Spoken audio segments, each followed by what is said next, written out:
PLA का पूर्व सैनिक निकला, हिमाचल में पकड़ा गया चीनी नागरिक श्यूडन ऐसे पहुंचा था धर्मशाला। हिमाचल के कांगड़ा जिले की सीमा में दाखिल होते समय पकड़ा गया चीन का नागरिक चीन की पीपल्स लिबरेशन आर्मी में सेवाएं दे चुका है। दिल्ली में पकड़े गए चीनी नागरिक के दलाई लामा लिंक को तलाशने में जुटी सुरक्षा एजेंसियों को जांच में यह जानकारी मिली है। सूत्रों के अनुसार हिमाचल पुलिस ने तिब्बती धर्मगुरु दलाई लामा की नगरी में घुसने से पहले 8 जुलाई को जिले की सीमा पर चीनी नागरिक लिऊ श्योडन को बिना दस्तावेज पकड़ा था। पकड़े जाने के समय जानकारी भी मिली थी कि वह नेपाल के रास्ते अवैध रूप से भारत में आया है। उसके पासपोर्ट पर इमिग्रेशन की मुहर नहीं थी। वह गैरकानूनी तरीके से दाखिल हुआ था, इसलिए फॉरेंस एक्ट के उल्लंघन के आरोप में उसके खिलाफ कार्रवाई की गई थी। जयराम सरकार का बड़ा फेरबदल, शिक्षा निदेशक समेत 22 अफसर तब्दील। सरकार ने मंत्रियों के महकमे बदलने के साथ उनकी पसंद के अधिकारियों को भी बदल दिया है। मंत्रियों के नए विभागों के साथ नए अधिकारी भी लगा दिए गए हैं। वहीं कई जिलों के एडीसी व एसडीएम भी तब्दील किए गए हैं। सोमवार देर शाम मुख्यमंत्री जयराम ठाकुर दिल्ली से लौटने के बाद कार्मिक विभाग ने अधिकारियों की तबादला सूची जारी कर दी। इसमें 14 आईएएस बदले गए हैं, वहीं 8 एचएएस के ट्रांसफर हुए हैं। 3 अफसरों के आदेशों को रद्द भी किया गया है। आईएएस अधिकारियों में दोरजे छेरिंग नेगी, जो कि विशेष सचिव आबकारी एवं कराधान है, को बंदोबस्त अधिकारी शिमला लगाया गया है। उनके पास इलेक्ट्रॉनिक्स कॉरपोरेशन के प्रबंधक निदेशक का अतिरिक्त जिम्मा भी था। हिमाचल में कोरोना के 42 नए मामले, ठीक होने वालों का आंकड़ा 100 पार। प्रदेश में कोरोना वायरस के मामले लगातार बढ़ते ही जा रहे हैं। सोमवार को प्रदेश में कोरोना के 20 पॉजिटिव केस आए हैं। संक्रमितों में चंबा के 3, ऊना के 8, सोलन के 8, कांगड़ा के 4, बिलासपुर का 1, शिमला से 2, मंडी के 14 और सिरमौर के 2 मरीज शामिल हैं। प्रदेश में कोरोना संक्रमितों की संख्या अब 4176 पहुँच गई है। चंबा जिला में धड़ोक की 4 साल की बच्ची और समोट के 41 वर्षीय व्यक्ति सहित एक अन्य की रिपोर्ट पॉजिटिव आई है। वहीं सोलन जिले में नालागढ़ और परवाणु से कोरोना के मामले आए हैं। शिमला का एक मरीज टिक्कर से तो दूसरा बरहमपुर में आईटीबीपी का जवान है। हिमाचल प्रदेश हाई कोर्ट ने कॉलेज की परीक्षाओं पर लगाई रोक। हिमाचल प्रदेश हाई कोर्ट ने सोमवार को हिमाचल प्रदेश विश्वविद्यालय की तरफ से शिमला में आयोजित की जा रही परीक्षाओं पर रोक लगा दी है। शीर्ष अदालत के अगले आदेश तक परीक्षाओं पर रोक जारी रहेगी।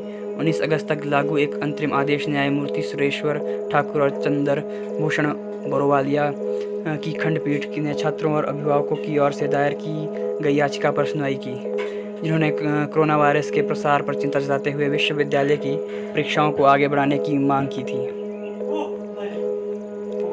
हिमाचल में किलो के हिसाब से सेब खरीद रही बड़ी कंपनियां। हिमाचल के ऊंचाई वाले इलाकों से सेब खरीदने के लिए वॉलमार्ट और सफल जैसी नामी कंपनियां मैदान में उतर चुकी हैं। ये कंपनियां बागवानों से गुणवत्ता को ध्यान में रखते हुए सेब खरीद कर रही है। इस बार बड़ी कंपनियों के सेब खरीदने से प्रदेश की मार्केट में प्रतिस्पर्धा पैदा हो गई है। पहले गिनती की कंपनियां ही सेब खरीदती थी, लेकिन इस बार बड़ी कंपनियों ने भी इसमें रुचि दिखाई है। इससे बागवानों को काफ़ी राहत मिली है। सेब प्रति किलो के हिसाब से खरीदा जा रहा है और बागवानों को इसके बेहतर दाम मिल रहे हैं। सेब सीज़न में इस बार Walmart, Big Basket, Adani, Reliance Fresh और सफल जैसी बड़ी कंपनियों के अलावा अन्य कंपनियां भी बागवानों से सीधे सेब खरीद रही है। पर्यटकों के लिए 5 सितंबर से खुलेगी तीर्थन और जीभी घाटी। वैश्विक महामारी कोरोना के चलते बंजार की तीर्थन और जीभी घाटी में सभी पर्यटन गतिविधियों पर फिलहाल रोक है। हालांकि प्रदेश में सरकार ने करीब सभी व्यवसायों को चलाने की अनुमति दे दी है। ऐसे में अब घाटी में पर्यटन कारोबार को भी फिर संचालित करने के लिए कारोबारियों ने तैयारी शुरू कर दी है। जीभी वैली पर्यटन विकास एसोसिएशन के अध्यक्ष ललित ने कहा कि बैठक में सर्वसम्मति से फैसला लिया गया है कि घाटी को 5 सितंबर से पर्यटकों के लिए खोल दिया जाएगा। इसके लिए घाटी के पर्यटन कारोबारियों ने होटल और होम स्टे की एडवांस बुकिंग भी शुरू कर दी है। यहाँ पर सैकड़ों होम स्टे है और होटल है। पर्यटकों के लिए एसोसिएशन की ओर से गाइडलाइन जारी की गई है, जिसका पालन करना जरूरी होगा। किरतपुर नहर चौक 4 लेन का काम बंद करने का आदेश, पर्यावरण मंत्रालय ने दिया दूसरा नोटिस। चर्चा में रहे किरतपुर नहर चौक 4 लेन के निर्माण कार्य पर रोक के आदेश जारी हो गए हैं। डीएफओ बिलासपुर ने NH NHAI मंडी के परियोजना निदेशक को भेजे आदेशों में कहा गया है कि जब तक संशोधित रोड अलाइनमेंट की किसी सक्षम अधिकारी से मंजूरी नहीं ली जाती तब तक काम बंद रहेगा।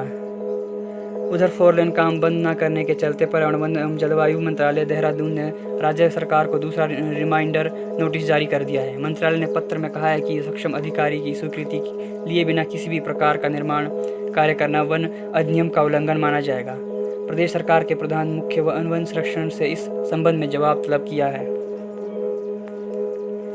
SMC शिक्षकों की नौकरी बचाने के लिए कोर्ट जाने की तैयारी में सरकार।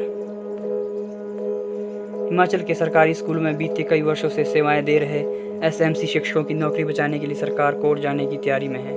हाईकोर्ट के बीते दिनों 26-30 शिक्षकों की नियुक्तियां रद्द करने के फैसले को लेकर कानूनी राय ली जा रही है। शिक्षा मंत्री गोविंद ठाकुर ने बताया कि इस मामले को लेकर विभागीय अधिकारियों को कानून के जानकारों से चर्चा जारी है।